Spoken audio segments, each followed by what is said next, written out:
peu plus vers le côté. C'est bon? Bonjour à tous. Soyez les bienvenus. Salut Charles. Bon, je vous souhaite à tous la bienvenue de la part de notre Seigneur Jésus-Christ. Nous sommes heureux d'être ensemble pour louer le Seigneur. Nous sommes heureux d'être ensemble, oui, pour nous réjouir de notre Seigneur. Et je vois que Alain aime bien se réjouir avec le Seigneur. Donc on va se réchauffer, Alain, en louant le Seigneur, en se levant. Si vous voulez, je vous invite à vous lever pour chanter, pour louer le Seigneur, avec dire « Tu es bon ».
Oui, Dieu est bon.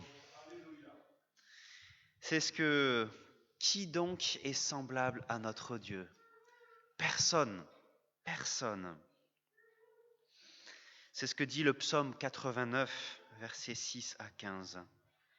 Ô Éternel, les cieux chantent ton œuvre admirable. L'assemblée des saints célèbre ta fidélité. Qui donc dans le ciel est égal à toi, Éternel?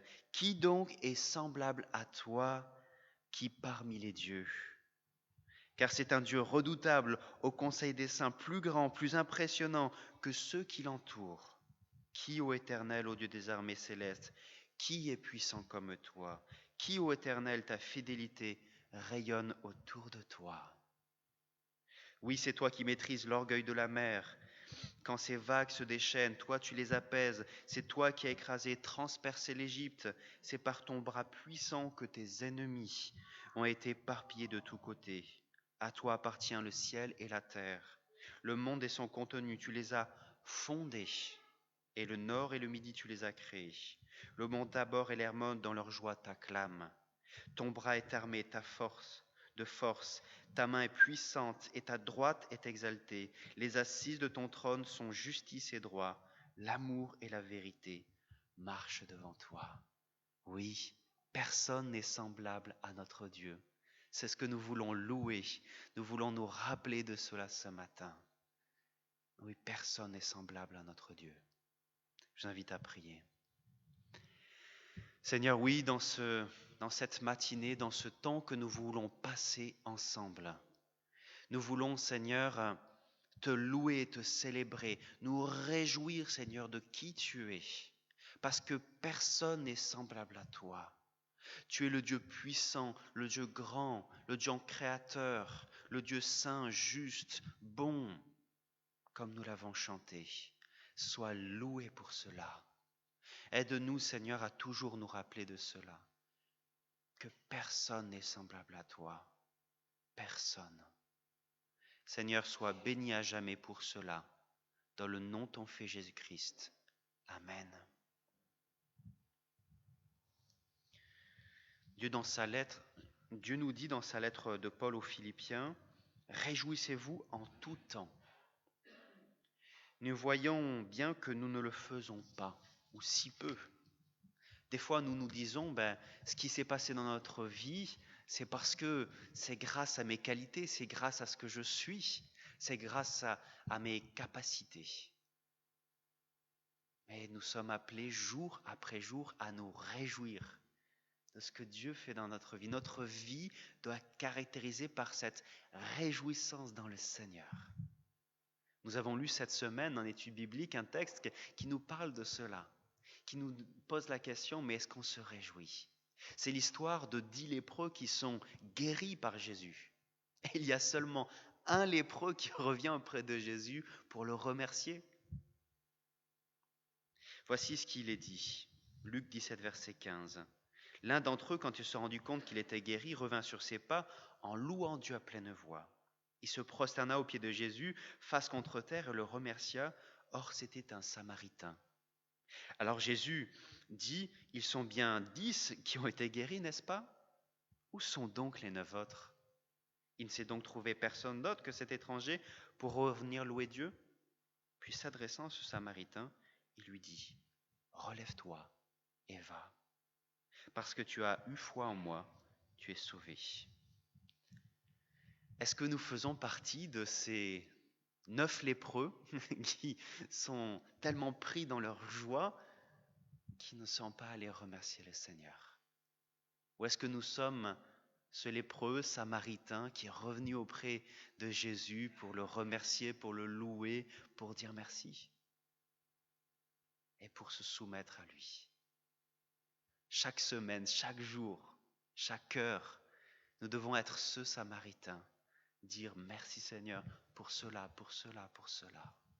Nous avons tant de sujets de joie, de reconnaissance, que nous puissions chaque jour être ce samaritain qui loue le Seigneur, qui revient à Jésus et qui le loue. Je vous invite à le louer, à le louer ce matin en chantant ce chant qui va apparaître. Je chanterai gloire.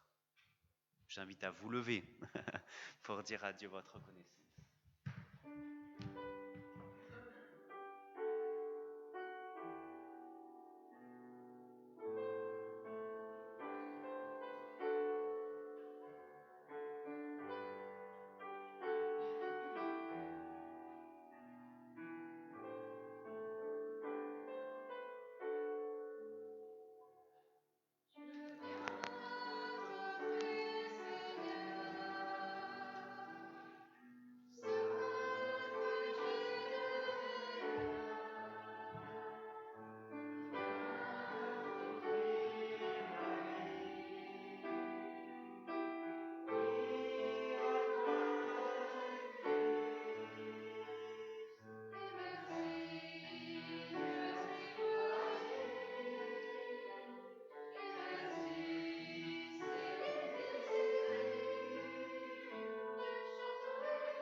Voici ce que Dieu dit concernant ceux qui se repentent et qui croient en Jésus-Christ. S'il arrivait, dans le psaume 89, verset 31, s'il arrivait que ses fils délaissent ma loi, s'ils ne se conduisaient plus selon mes décrets, s'ils venaient à transgresser mes commandements, et s'ils n'obéissaient plus à mes ordonnances, je châtierai leurs péchés avec le bâton, je sévirai par des coups contre leur révolte. Mais je ne rénierai pas mon amour pour lui. Je ne démentirai pas ma fidélité. Non, car je ne trahirai jamais mon alliance. Je ne reviendrai pas sur ce que j'ai dit. Ici, Dieu parle de cette alliance qu'il a conclue avec David et avec toute sa descendance. Il dit qu'il sera fidèle à l'alliance qu'il a conclue avec David et avec ses descendants. Pareillement, il est dit ici que Dieu, à cause de cette alliance, il va être fidèle. Et que s'ils reviennent à Dieu, alors il les acceptera. C'est la même chose pour nous. Si nous nous éloignons du Seigneur, si nous nous éloignons du Seigneur, nous savons que nous pouvons revenir à lui. Et il va nous accepter non parce que nous sommes de bonnes personnes, non parce que nous repentons, mais parce que Jésus-Christ a payé le prix à la croix. Parce qu'il a conclu une alliance avec nous par son sang à la croix. Oui, c'est une chose extraordinaire cela. Savoir que oui, quelles que soient les choses qui se passent dans notre vie, si nous éloignons du Seigneur, nous savons que nous pouvons toujours revenir à lui. Non parce que nous sommes de bonnes personnes, mais parce que Christ a payé le prix à la croix. Il a payé par son sang. Nous pouvons vraiment louer le Seigneur pour cela. Merci Seigneur, parce que nous savons que quelles que soient les choses qui se passeront, nous pouvons toujours revenir à lui. Je vous invite à louer le Seigneur avec 3 chants d'affilée. Et entre ces chants, je vous invite à dire votre reconnaissance, votre joie au Seigneur avec votre prière. Donc j'invite à vous lever pour chanter 3 chants. Sauve avec puissance la terre entière, mon ancre et ma voile. Et donc entre ces chants, je vous encourage à prier.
Seigneur, nous voulons te louer, te célébrer, Seigneur, parce que oui, tu as vaincu la mort.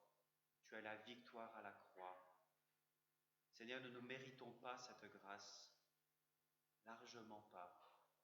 Pourtant, Seigneur, tu nous donnes ce privilège de pouvoir en bénéficier, de pouvoir dès aujourd'hui avoir cette vie nouvelle auquel nous aspirons tous.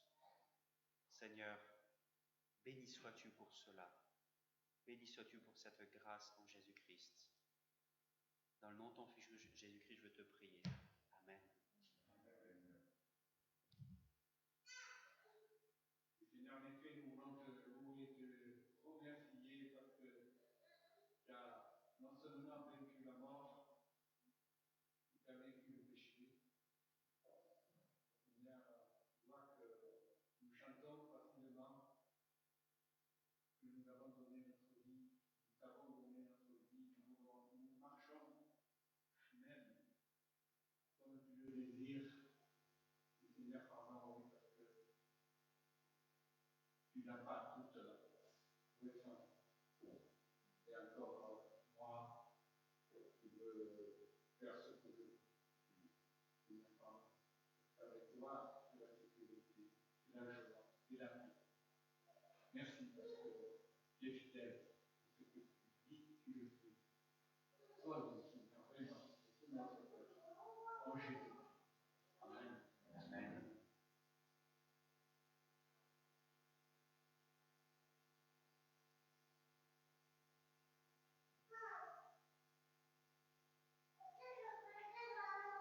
Seigneur, ce matin, nous voulons que nous sommes devant toi, non seulement pas comme des enfants désobéissants, mais au contraire, parce que tu nous as pardonné par ta mort sur la croix, tu nous as réconciliés avec le Père, et ce matin, c'est avec joie que nous venons en ta présence pour t'apporter, ô Dieu, toute notre reconnaissance. Et vraiment, nous te disons merci, merci vraiment pour la croix, merci parce que tu as pardonné les péchés, tu pardonnes encore, Seigneur. Oui, Seigneur, nous qui ne sommes pas encore, avant, nous ne sommes pas encore un peu. Aujourd'hui, tu nous as réconciliés. Nous sommes tes enfants. Nous sommes vraiment les gens de ton peuple, Seigneur. Et nous sommes, c'est avec joie que nous venons à ta présence encore ce matin, en frères et sœurs, pour te dire qu'on t'est bienfait ce matin, au nom de Jésus-Christ, mon Sauveur. Amen. Amen.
Oui, Seigneur, oui, tu nous as créés, Seigneur, pour être à ta gloire, pour manifester, Seigneur, qui tu es.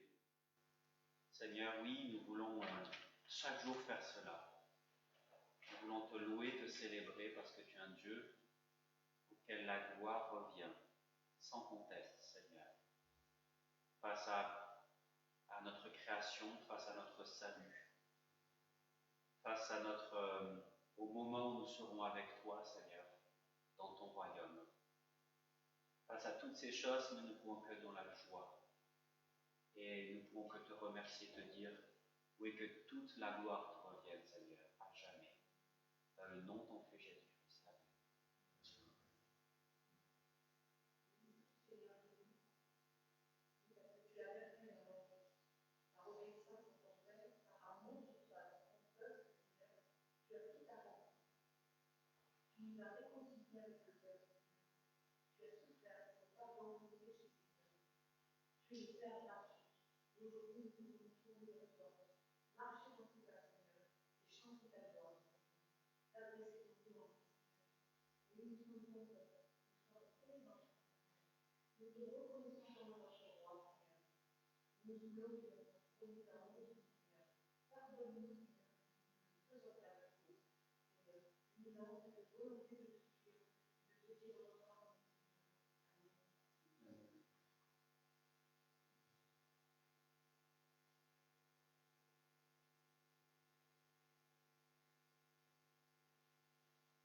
Seigneur, tu es vraiment ressuscité, tu es vivant et tu es au milieu de nous, Emmanuel.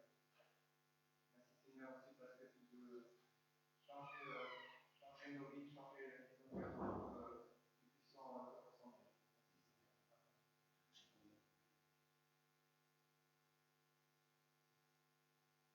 Père éternel, encore aujourd'hui, nous voulons te louer, t'adorer, te glorifier. Parce que tu es notre sauveur, tu es notre pardon, notre perfection. Et Seigneur mon Dieu, merci Seigneur mon Dieu, j'ai pas de toi. Merci pour ta présence, pour ton sang regard, pour ton amour, Seigneur. Mon Père éternel, nous avons des faiblesses, des manquements, des imperfections. Mais tu nous aimes, tu es notre papa et notre berger.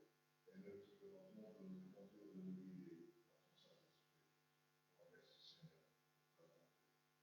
Tout ce que tu as fait, ce que tu fais encore. Merci pour ce bel moment. Nous te glorifions, nous te louons et te disons merci. Parce que le nom précieux de Jésus notre Sauveur. Amen. Amen.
Je vous invite à rester debout pour confesser ensemble notre foi, pour dire en qui nous croyons.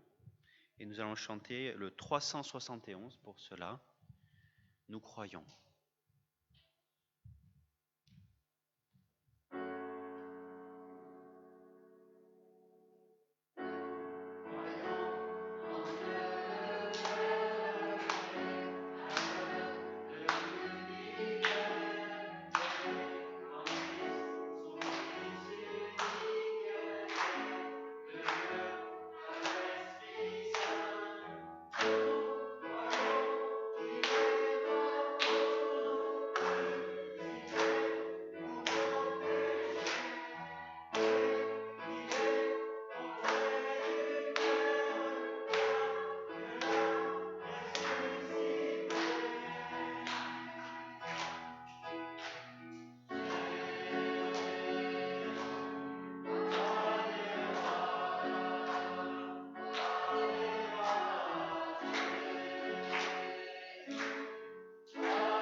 Je vous invite à vous asseoir. Nous voulons maintenant donner une part de nos biens avec l'offrande. Nous lisons dans Romains chapitre 12, verset 1. Je vous invite donc, frères, à cause de cette immense bonté de Dieu, à lui offrir votre corps comme un sacrifice vivant, saint et qui plaise à Dieu. Ce sera là de votre part un culte spirituel. Nous sommes appelés, oui, à la suite de Christ, à donner tout à notre Seigneur. Et c'est ce que nous pouvons faire aussi ce matin avec cette offrande, en donnant une part de nos biens, en signe de reconnaissance de ce que Christ a fait pour nous.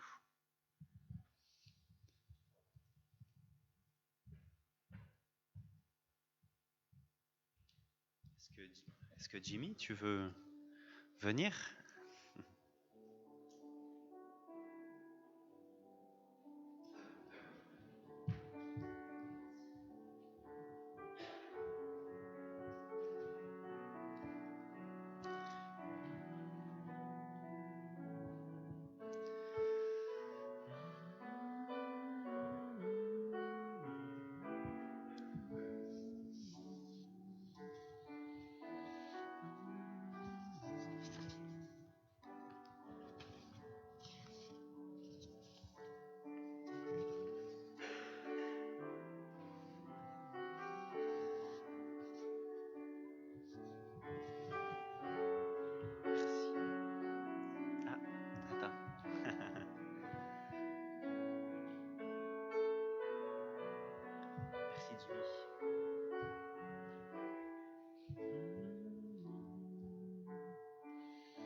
Seigneur, oui, nous voulons te remercier.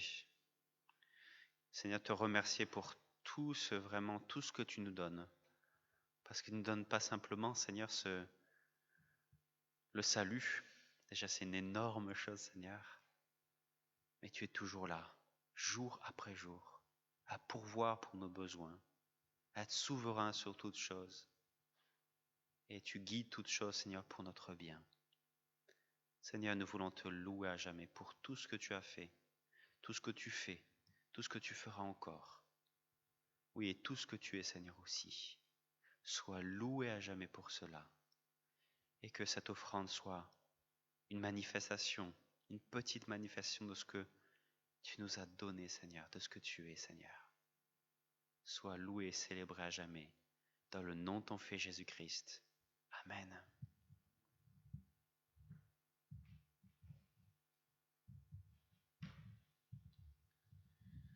C'est maintenant le temps de temps pour les enfants. Donc je les invite à venir. On va prier pour eux.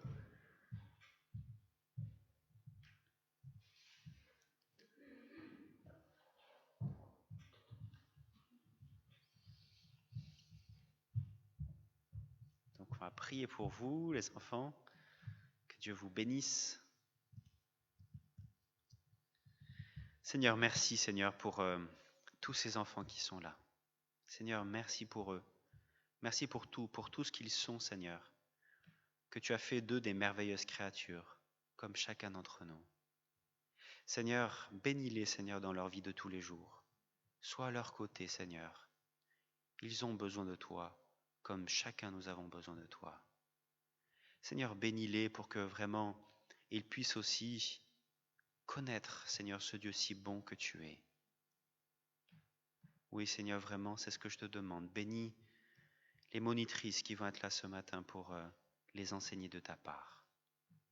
Bénis-les et que tout soit pour ta gloire. Dans le nom de ton Fils Jésus-Christ. Amen.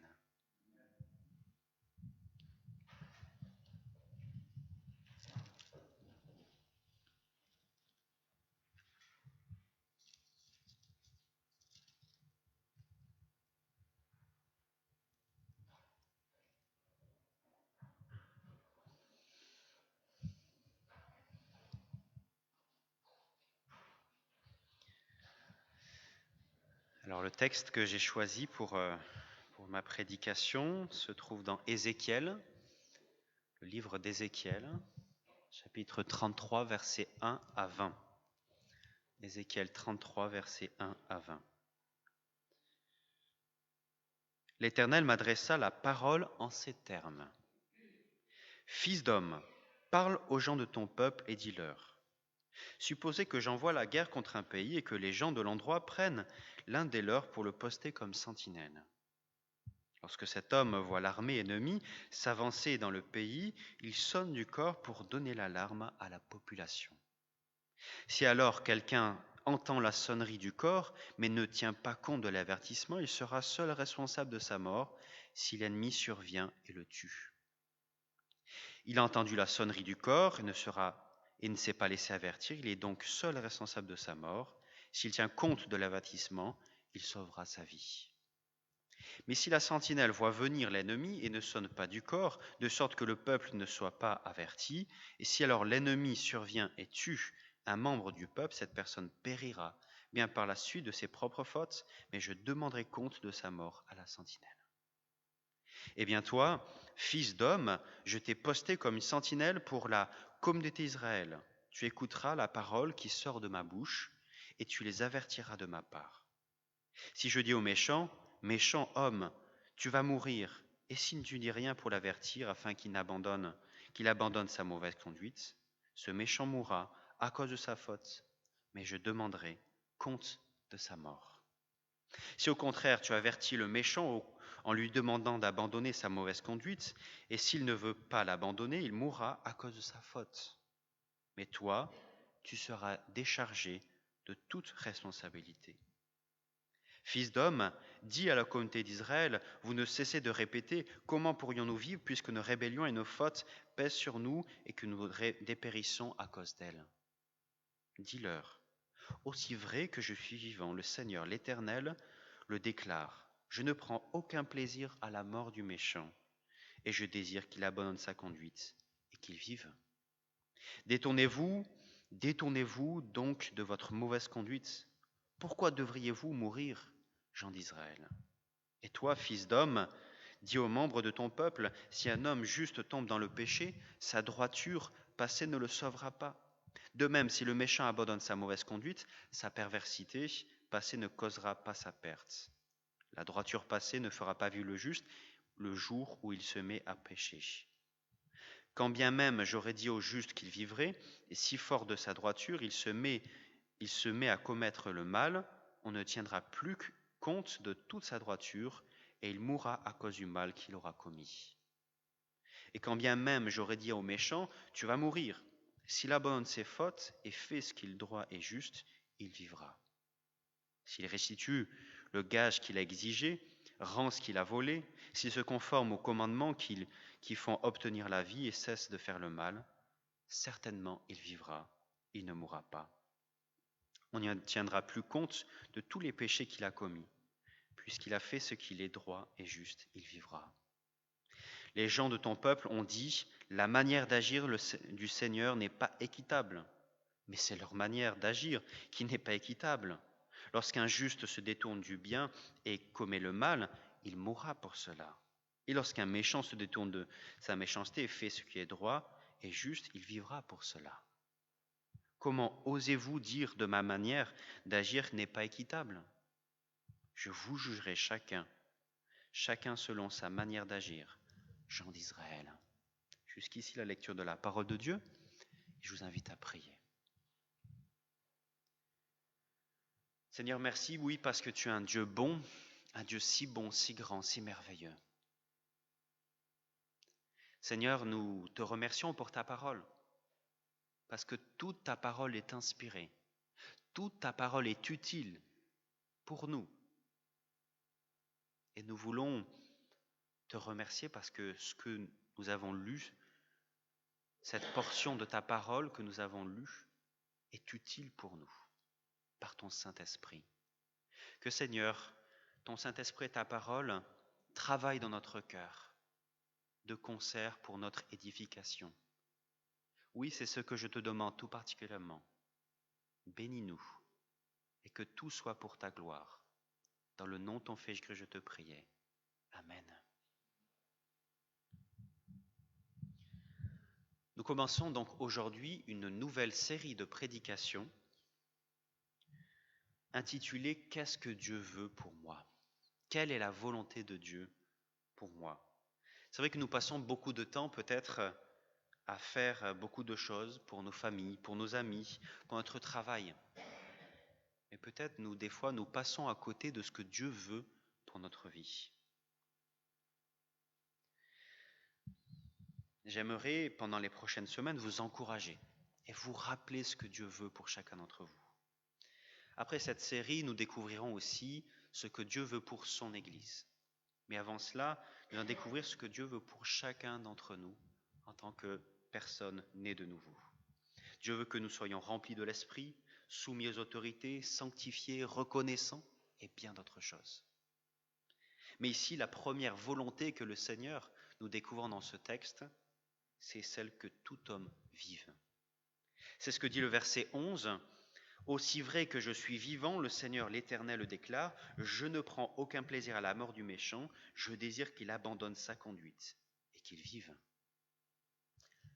Avant d'aller plus loin, rappelons-nous de qui est Ézéchiel et de quel est ce texte. Ézéchiel est un prophète en Israël, enfin plutôt auprès d'Israël, mais en exil.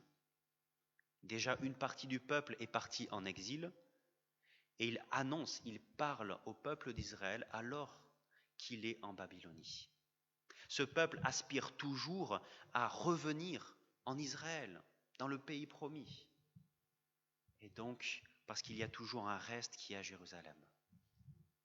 Et le problème, c'est que au chapitre 33, la suite juste de notre passage, Dieu annonce à Ézéchiel que Jérusalem va tomber.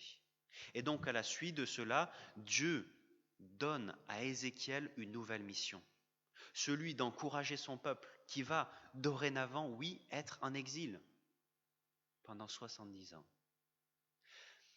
Et il demande aussi de l'encourager, mais aussi il veut dire à Ézéchiel qu'il doit aussi appeler son peuple à la repentance et à la confiance en Dieu.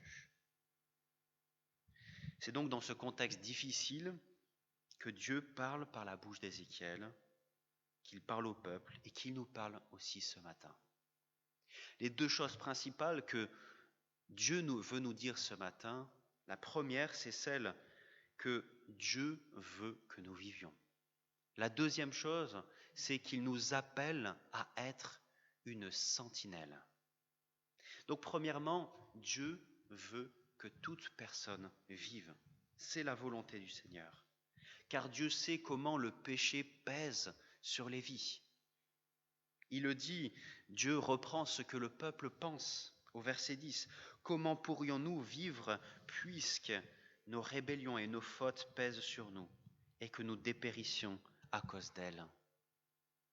Dieu vous dit ce matin, si vos cœurs sont lourds à cause de votre péché, si vous voyez que vous recommencez journée après journée, semaine après semaine, les mêmes fautes, et que vous voyez les conséquences de ces fautes dans votre vie,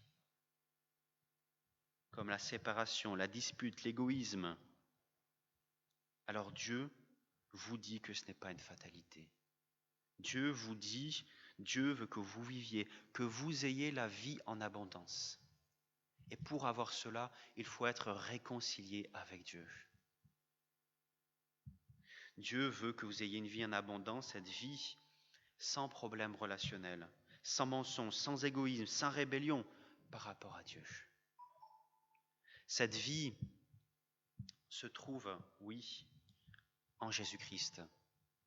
Jésus dit, « Venez à moi, vous tous qui êtes accablés, sous le poids d'un lourd fardeau, et je vous donnerai du repos. » Et il dit aussi, « Moi je suis venu afin que les hommes aient la vie, une vie abondante. » Mais pour avoir cette vie nouvelle dont Dieu désire que chacun bénéficie, il faut faire une chose simple, qui paraît insensée. Dieu dit qu'il abandonne sa voie et il vivra. Il suffit qu'il demande pardon et agisse dorénavant différemment pour que Dieu donne cette vie.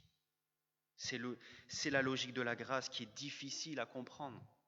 On le voit qui est difficile à comprendre de deux façons parce que ce n'est pas la première fois ici que Ézéchiel annonce ce message de grâce. Déjà au chapitre 18, Ézéchiel avait annoncé et de nouveau il le réannonce au chapitre 33. On voit aussi que ce peuple ne comprend pas la logique de Dieu. Au verset 17, il est dit « La manière d'agir du Seigneur n'est pas équitable. » Et donc, à cause de cela, Dieu, par la bouche d'Ézéchiel, a encore besoin de redire quelle est la logique du Seigneur. Pour bien comprendre sa logique, Dieu donne deux exemples. Le premier exemple, nous trouvons au verset 12 et 13. C'est celui d'une personne juste qui se tourne vers le mal et qui meurt à cause de sa méchanceté. Le deuxième, c'est du verset 14 à 16, c'est celui d'un méchant qui se repent de ses péchés et qui, grâce à cela, va vivre. Dans ces deux exemples, en définitive, on voit des idées qui nous sont difficiles, pour l'être humain à accepter. La première idée difficile à accepter, c'est qu'un homme qui faisait le bien, qui fait dorénavant le mal, meurt spirituellement. C'est choquant. C'est choquant car nous pourrions nous dire, mais pourquoi Dieu, alors que cette personne t'a servi, a agi bien pendant toute sa vie, et maintenant, alors qu'il a fait quelques peccadilles, maintenant tu lui fais cela? Il y a ici une mauvaise pensée. C'est celle que nous pouvons en fait faire des comptes d'apothicaire avec le Seigneur. Que nous pouvons, Dieu est simplement quelqu'un qui compte les bonnes et les mauvaises actions, et selon ce que nous avons fait, il va nous condamner ou il va nous justifier. Mais cette pensée a un gros problème. Le gros problème, c'est de penser que nous pouvons faire des actions qui sont 100% justes. Ésaïe 64, verset 6, dit « Nous sommes tous semblables à des êtres impurs. Toute notre justice, c'est-à-dire tout ce qu'on fait de bien, est comme des linges souillés aux yeux de Dieu. » Ensuite, il faut se rappeler aussi une autre chose qui nous empêche d'avoir cette logique, c'est celle que tout appartient à Dieu. Tout ce que nous pourrions donner en définitive à Dieu, c'est Dieu qui nous l'a lui-même donné. Pour faire une œuvre bonne, Dieu nous a donné la santé, la vie, tout ce que nous avions besoin pour faire cela. Comment pourrions-nous dire que nous pouvons donner quelque chose que Dieu ne nous a pas donné? Dieu nous a tout donné, nous ne pouvons donc rien véritablement donner au Seigneur. Nous ne pouvons donc rien mériter par nos actions. Cette logique humaine, c'est la marque de la rébellion par rapport à Dieu. C'est le cas pour les non-chrétiens, bien sûr, qui veulent un peu, on pourrait dire, négocier avec Dieu. Et on le voit souvent, même des gens qui ne sont pas du tout chrétiens, qui simplement veulent négocier, on pourrait dire, avec Dieu. Mais c'est le cas aussi pour nous les chrétiens. Comment réagissons-nous lorsque nous avons des choses difficiles qui se passent dans notre vie? Est-ce que peut-être des fois nous sommes en train de dire « Mais Seigneur, pourquoi ça m'arrive cette chose? Pourquoi tu me fais vivre cette chose si difficile ?» C'est comme si nous disions « Seigneur, mais je t'ai servi toute ma vie, j'ai fait tout ce que tu me disais et maintenant il se passe cette chose. » C'est comme si on méritait quelque chose. Et à cause de cela, je dois avoir quelque chose de différent dans ma vie. Tout doit aller bien dans ma vie. Mais le problème avec ça, c'est qu'on pense que c'est nos actions qui méritent quelque chose, que Dieu nous doit quelque chose. Deuxièmement, cette logique de la grâce qu'Ézéchiel ici nous montre ici va contre la logique des hommes. Si on est une personne méchante, alors forcément on va être perdu, on va mourir spirituellement. C'est pourquoi si quelqu'un nous a fait du mal, alors on ne va pas lui pardonner. Mais pour Dieu, c'est le contraire. C'est une logique complètement différente que celle de l'humanité. L'humanité dit, tu as commencé méchant, tu finiras méchant. Dieu dit, tu as commencé méchant, tu as toujours une possibilité de pouvoir revenir au Seigneur. Tu as toujours une possibilité de te repentir de tes actions. Cela doit donc nous changer notre regard sur toutes les personnes que nous pouvons voir, qui sont éloignées du Seigneur. Nous pouvons toujours avoir cet espoir que la personne change. Non parce que c'est une bonne personne, mais parce que Dieu peut la changer par son Saint-Esprit. Pareillement pour nous aussi. Peut-être nous pouvons nous dire, mais je vis toutes ces choses difficiles, j'y arrive pas, je commets un péché régulièrement et toujours le même. Je me dis, c'est impossible de changer. Ça, c'est une fausse pensée que le Satan nous met dans notre tête. C'est toujours possible de changer. Peut-être on se dit, des fois j'entends les gens dire, ça m'étonne toujours, c'est mon caractère. Vous savez, je suis comme ça et je resterai comme ça. C'est faux et archi faux. Le Seigneur nous dit ici, il est toujours possible de changer. Vous êtes comme ça, ce n'est pas une fatalité, vous pouvez changer. Rien n'est définitif avec le Seigneur. Dans tout cela, dans toute cette logique de la grâce, nous voyons comment Dieu désire que l'homme vive. Et ce désir que l'homme vive l'a poussé à venir sur cette terre pour mourir à la croix, pour nous sauver de nos péchés. Ce désir est tellement grand, tellement puissant que Christ est mort à la croix pour nous donner la vie. Et vous? Est-ce que vous marchez actuellement sur le droit chemin? Ou êtes-vous en train de vous en détourner et d'embrasser le péché? Croyez-vous avoir gagné suffisamment de points pour impressionner Dieu par votre bonté? Croyez-vous vraiment que le sang de Christ peut purifier votre péché le plus profond, ce qui est là depuis tant d'années? Une chose est certaine, Dieu jugera chaque personne selon ses voies. Croyons ce que Dieu dit ici et détournons-nous de notre péché et vivons. Parce que Dieu veut que les hommes vivent, il a fait d'Ézéchiel une sentinelle auprès de son peuple. Parce que Dieu veut que les hommes vivent, il nous envoie, nous aussi, en tant que sentinelles. Sentinelles dans notre monde, sentinelles auprès de nos frères et sœurs. Vous savez, ce rôle est un peu comme celui, vous savez, de ces alarmes incendie qu'on a dans chacun de nos appartements aujourd'hui, normalement. Et ces alarmes incendie nous vont se déclencher lorsque il y a le feu, lorsqu'il y a des fumées et qui montrent normalement qu'il y a du feu, à moins que vous soyez en train de faire cramer un steak haché, ce qui est possible. Est-ce que ça va faire déclencher l'alarme incendie, enfin cette alarme. Et c'est pareil ici en fait, ce rôle de sentinelle. Mais ce rôle de sentinelle n'est pas simplement pour une question de feu, et c'est comme une question de feu, c'est-à-dire que c'est une question de vie ou de mort. Parce que si vous êtes en train de dormir alors qu'il y a le feu qui est en train de se déclarer, vous pouvez mourir. Et c'est pareil ici. Dieu fait de Ézéchiel une sentinelle, avec comme enjeu un enjeu de vie ou de mort. Et Dieu fait de nous, en tant que chrétiens, en tant que son peuple, membres de son peuple, il fait de nous des sentinelles.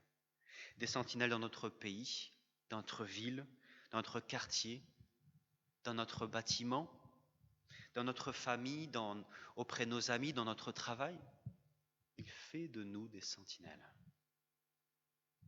Nous sommes sentinelles, comme il le dit en Ézéchiel chapitre 33, verset 7. « Eh bien, toi, fils d'homme, je t'ai posté comme sentinelle pour la communauté d'Israël. » Ici, l'exemple qui est dit pour parler de cela, c'est l'exemple d'une personne. Normalement, une sentinelle, c'est quoi? C'est une personne qui est sur les murailles pour regarder s'il n'y a pas des envahisseurs qui vont arriver. Et l'objectif des sentinelles, c'est de prévenir lorsqu'il y a des envahisseurs pour que tout le monde se mette à l'abri et soit protégé. Vraiment, donc, en tant que chrétiens, nous sommes appelés à être des sentinelles. Et Dieu précise ici ce rôle au verset 7. « Tu écouteras la parole qui sort de ma bouche et tu les avertiras de ma part. » Dieu ici demande à Ézéchiel, demande en tant que chrétien, à écouter ce que Dieu dit et à avertir les hommes qu'ils sont sur le mauvais chemin, car un danger les guette. Cette sentinelle, nous sommes appelés à le faire auprès des personnes de ce monde, mais aussi auprès de nos frères et sœurs, de ceux qui pourraient être sur le mauvais chemin, qui pourraient s'éloigner du Seigneur. Mais des fois, c'est vrai qu'on a peur, des fois. On a peur, des fois, de dire des choses. On a peur du rejet, on a peur de la réputation qu'on pourrait nous donner, peut-être de rétrograde, une personne complètement peut-être un peu folle. Nous sommes appelés à être une sentinelle. Et comment ce texte nous encourage par deux choses dans ce rôle de sentinelle, face à cette peur du rejet, face à cette peur. La première chose, c'est que Dieu nous a appelés à être sentinelles. C'est la parole de Dieu qui fait ce que nous disons, c'est Dieu en fait qui parle à travers nous. Donc lorsque les gens rejettent ce que nous disons, ils rejettent ce que nous disons, et pas ils nous rejettent. Ils rejettent Dieu et ce que nous disons, et pas nous-mêmes. C'est ce que Paul dit en 2 Corinthiens 5, verset 20. « Nous faisons donc fonction d'ambassadeurs au nom du Christ, comme si Dieu adressait par nous cette invitation aux hommes. C'est au nom du Christ que nous vous supplions, soyez réconciliés avec Dieu. » Donc lorsque les gens en fait nous rejettent, ce n'est pas nous qui nous rejettent, c'est le message de Dieu et c'est Dieu. Donc ça doit nous encourager. Ensuite, nous n'avons pas à craindre le rejet des autres lorsqu'on leur annonce la bonne nouvelle, car nous ne sommes pas responsables du résultat. Nous sommes responsables de dire, d'avertir, mais nous croyons que notre responsabilité, c'est simplement cela. Notre responsabilité, ce n'est pas la conséquence de ce que nous allons dire. C'est libérateur en fait. C'est libérateur cela. Pourquoi ? Parce que lorsque nous annonçons l'évangile, lorsque nous vivons l'Église, lorsque tout ce que nous faisons, nous sommes appelés à le faire, à aimer notre prochain, à aimer Dieu. Nous sommes appelés à mettre tout en place. Mais après, le résultat de notre message de l'Évangile. Le résultat de ce que je suis en train de vous dire ne dépend pas de moi. J'ai fait. On fait chacun notre part, ce que Dieu nous demande. Et après, c'est Dieu qui fait le reste. Nous le croyons. Parce que sinon, nous sommes un peu, vous savez, on va essayer de convaincre les gens et d'être dans la coercition, on pourrait dire. Ça s'appelle le prosélytisme. C'est celui d'obliger les gens. Et nous ne sommes pas dans ce cas-là, parce que notre responsabilité, c'est seulement celui d'annoncer l'Évangile. Enfin, c'est vrai que face à cela, nous pouvons nous dire, face à cette responsabilité, nous pouvons nous dire, mais comment être une meilleure sentinelle? Comment être une meilleure sentinelle aujourd'hui? Je pense que la première chose que nous pouvons faire, c'est seulement de prier. C'est bête, mais nous sommes appelés à prier. Prier pour que Dieu nous donne des opportunités chaque jour, dans chaque situation, pour parler de l'Évangile. Je pense que si nous faisions ça, alors nous verrions des portes s'ouvrir. Deuxièmement, nous devons aussi prier pour que Dieu nous donne les bons mots, les bonnes phrases pour parler de la part de Dieu. Et malheureusement, des fois, je suis frappé des fois par que même dans l'Église, des personnes, ça fait des années, qui connaissent, qui ont entendu parler de l'Évangile, ne sont pas capables de résumer l'Évangile. Pour que annoncer clairement l'Évangile doit être clair dans notre cœur. Aussi, pour être une meilleure sentinelle, nous devons lire la parole de Dieu, la méditer, pour la comprendre et pouvoir la dire aux autres. Ézéchiel a toujours attendu que le Seigneur lui dise ce qu'il devait dire pour parler. Il a toujours attendu que Dieu lui dise pour qu'il parle. Et il en est de même pour nous. Alors nous n'avons pas Dieu qui nous parle, mais nous avons la parole de Dieu. Et c'est par cette parole que nous devons méditer, que nous devons être saturés de cette parole en la lisant très régulièrement, chaque jour. C'est comme cela que nous pourrons dire aux autres la parole de Dieu. Comment pourrons-nous dire des choses aux autres si nous ne savons pas ce que Dieu veut pour eux? Nous devons donc être saturés de la parole. C'est le seul moyen pour être de bonnes sentinelles. En étant saturés, nous pourrons encourager nos frères et nos sœurs bibliquement. Parce que des fois, j'entends des conseils qui sont dits ou des réflexions qui sont dites dans des discussions qui n'ont rien à voir avec la parole de Dieu. C'est une sagesse humaine. L'homme n'a pas besoin de sagesse humaine. Il a besoin de la sagesse de Dieu. Il a besoin de la parole de Dieu. C'est pour ça que nous devons être saturés de la parole pour dire aux non-croyants, dire aux croyants ce que Dieu veut pour cette personne. Heureusement, nous avons une promesse qui doit nous accompagner jour après jour dans cette responsabilité de sentinelle. Cette promesse, c'est Jésus qui l'a dit en Matthieu chapitre 10, versets 19 à 20. Lorsqu'on vous traduira devant les autorités, ne vous inquiétez ni du contenu, ni de la forme de ce que vous direz, car cela vous sera donné au moment même. En effet, ce n'est pas vous qui parlerez, ce sera l'Esprit de votre Père qui parlera par votre bouche. Soyons encouragés car Dieu nous donnera les mots, la motivation, le courage pour être sentinelle, pour parler de la part de Dieu dans telle ou telle situation. Mais pour être une meilleure sentinelle, nous devons prier le Seigneur. Nous devons être saturés de la parole de Dieu pour savoir ce que Dieu veut dans telle situation, pour telle personne. Que Dieu nous aide dans cela pour que le message aussi que nous dirons ne soit pas la logique humaine, mais la logique de la grâce. Mais par-dessus tout, repentons-nous de nos péchés, revenons à Dieu, et par cela nous vivrons. Amen. Je vous invite à un temps de silence maintenant, et je finirai ce temps de silence par ma prière.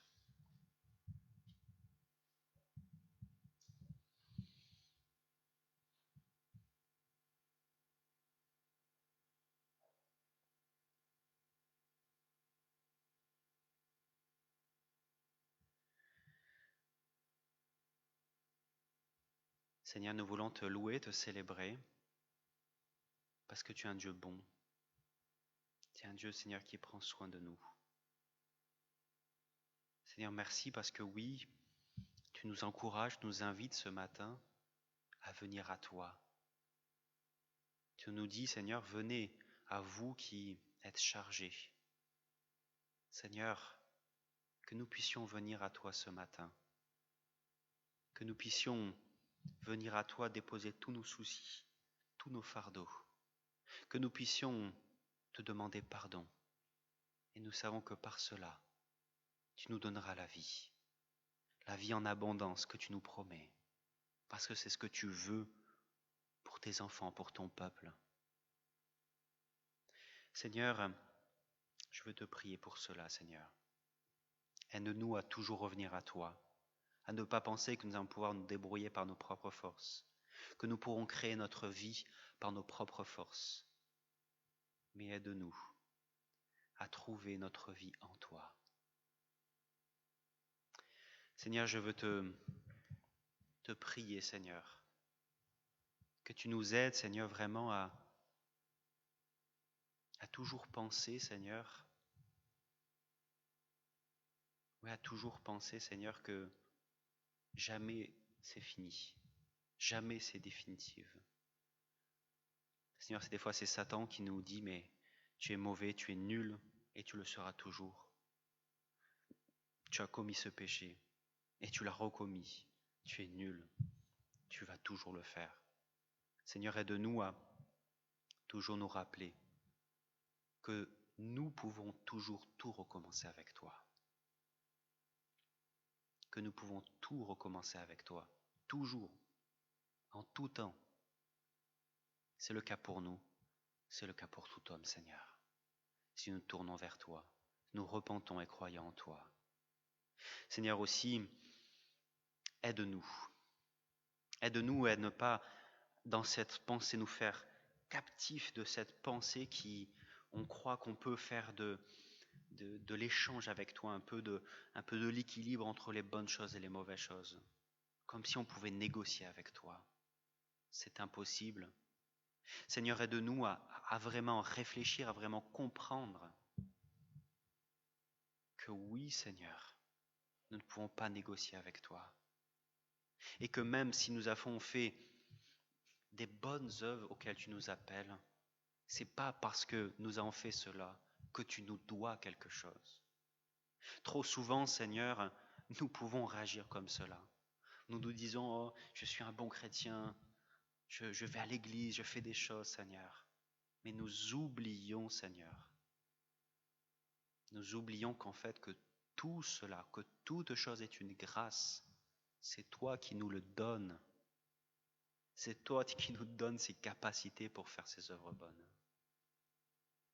Seigneur, vraiment, je veux te prier que tu nous aides à toujours ne pas être dans le mécontentement lorsqu'il se passe des choses négatives dans nos vies, mais plutôt être, Seigneur, dans une toujours à se rappeler, toujours à revenir à toi et se dire que oui, tout dépend de toi, que notre vie est en toi, et nous dire, Seigneur, mais qu'est-ce que tu veux m'apprendre à travers ce qui se passe de négatif, cette épreuve qui se passe dans ma vie. Seigneur, aussi aide-nous dans ce travail de sentinelle que tu nous confies, de parler de ta part à nos frères et sœurs, à ceux qui sont dans ce monde. Seigneur, aide-nous devant ce défi. Aide-nous à te prier pour cela. Aide-nous, Seigneur, à lire ta parole, à être saturé de ta parole, Seigneur. Tu vois, c'est si difficile, Seigneur. De lire ta parole, de prier, c'est un défi pour chacun. Aide-nous devant ce défi. À prier, à lire ta parole, pour être saturé, pour savoir dire ta volonté, dire ce que tu veux dire dans cette situation. Et pas ce que nous voulons dire, pas ce que nous pensons, mais ce que toi tu penses. Seigneur, aide-nous à cela. Aide-nous devant ce défi d'être sentinelle. Oui, Seigneur, nous savons que devant tous ces défis, nous savons que tu es là et que ton Saint-Esprit va être là jour après jour nous accompagner. Sois béni pour cela. Dans le nom de ton Fils que je te priais. Amen.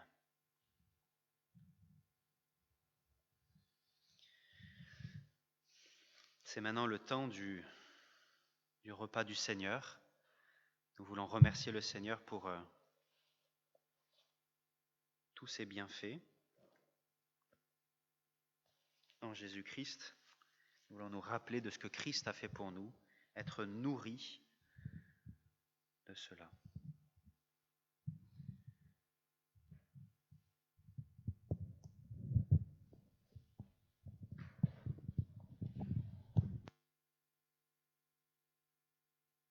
Alors, je vous invite à vous lever pour la Sainte Seine, pour le repas du Seigneur que nous voulons célébrer ensemble.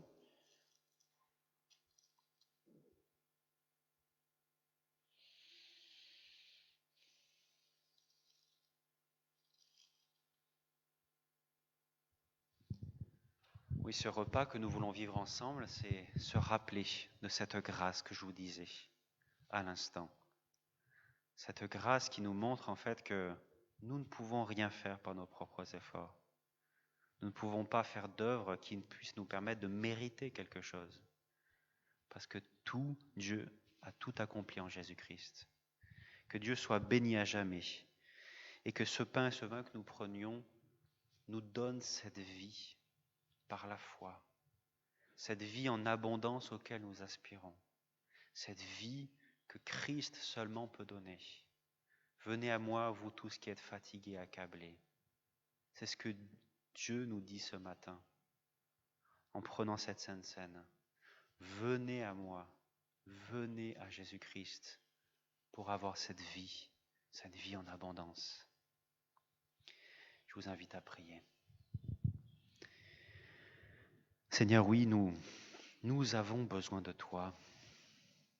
Nous avons besoin de toi, que tu déverses en nous cette vie par ton Saint-Esprit. Cette vie nouvelle, cette vie créatrice de changement pour ta gloire, pour la sainteté, Seigneur. Nous voulons, Seigneur, que cette vie, oui, remplisse toute notre existence, pour que nous puissions avoir cette joie jour après jour, cette joie renouvelée de t'appartenir. Seigneur, que ce repas nous apporte la joie, nous donne cette joie qui vient de toi. Oui, c'est ce que je te demande, que tu nous permettes ce matin de nous réjouir en toi. Sois loué, célébré à jamais, dans le nom de ton Fils Jésus-Christ. Amen.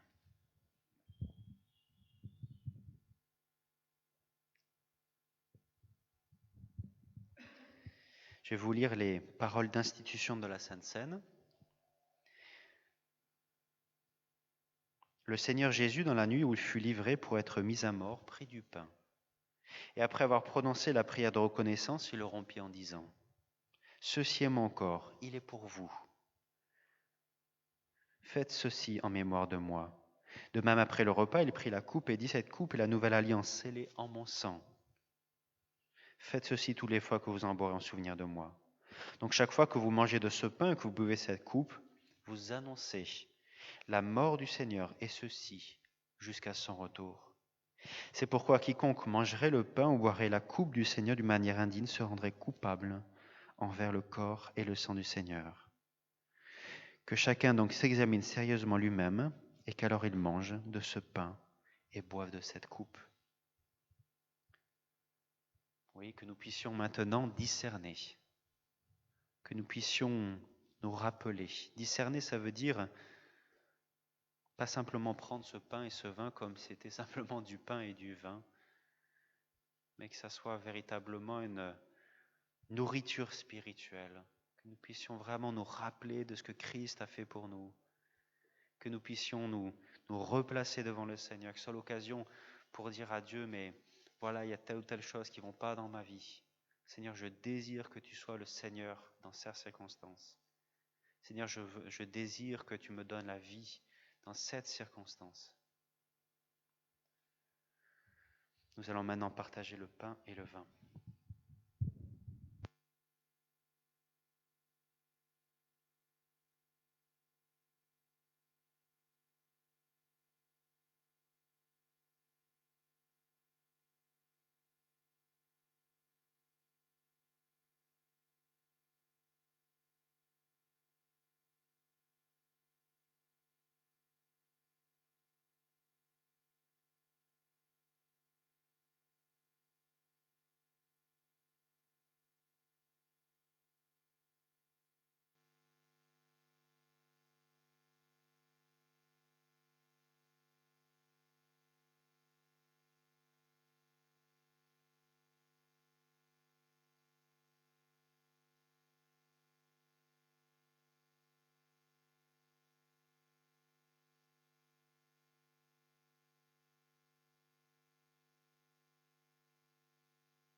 Dire ensemble le Notre Père, la prière que notre Seigneur nous a lui-même enseignée.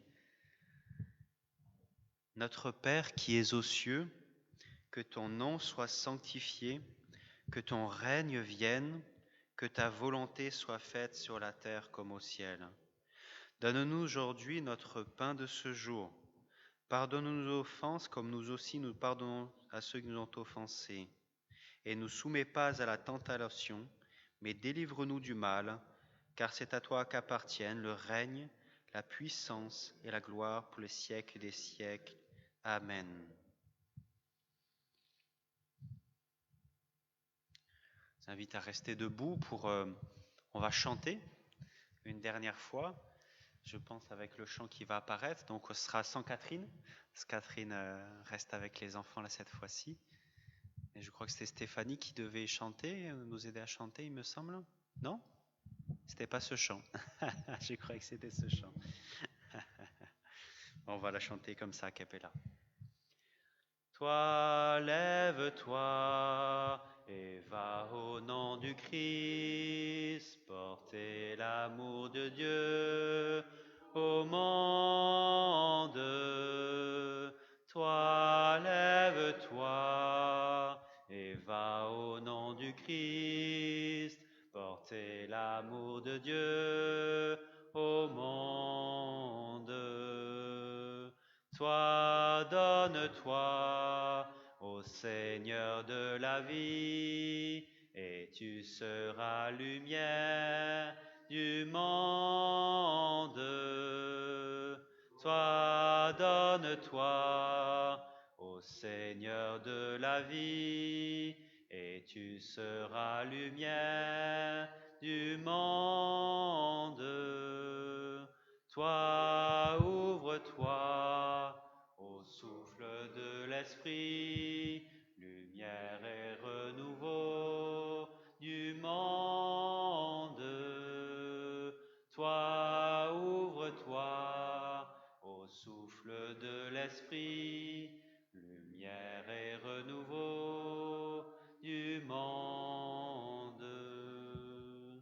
Toi, lève-toi, joyeux va témoigner, quand Jésus est Seigneur du monde. Toi, lève-toi, joyeux va témoigner, que Jésus est Seigneur du monde. Je vous invite à vous asseoir pour quelques annonces et après je ferai l'exhortation et la bénédiction. Simplement quelques annonces pour vous dire que ce mardi, donc il y a étude biblique à 20h, donc sur Luc 18 et 19. Vendredi, il y a réunion de prière aussi, tout cela sur Internet, et dimanche prochain, le culte. Donc, et aussi, je crois que c'était le 16 mai, il me semble, 16 juin, qu'il y aura la prochaine collecte alimentaire pour les étudiants en situation de précarité à cause du Covid. Donc voilà, je crois que c'était toutes les informations qu'il y avait. Voilà, je vais simplement vous demander de vous relever pour l'exhortation et la bénédiction. Oui, que Dieu nous aide à toujours nous rappeler de cette grâce si magnifique en Jésus-Christ, qui nous équipe, qui nous encourage, qui nous renouvelle pour être une sentinelle aujourd'hui et pour toujours. Oui, que la communion du Père, l'amour de Dieu et que Dieu vous bénisse aujourd'hui, cette semaine et à jamais. Amen. Voilà, je vous souhaite à tous un très bon dimanche et à bientôt.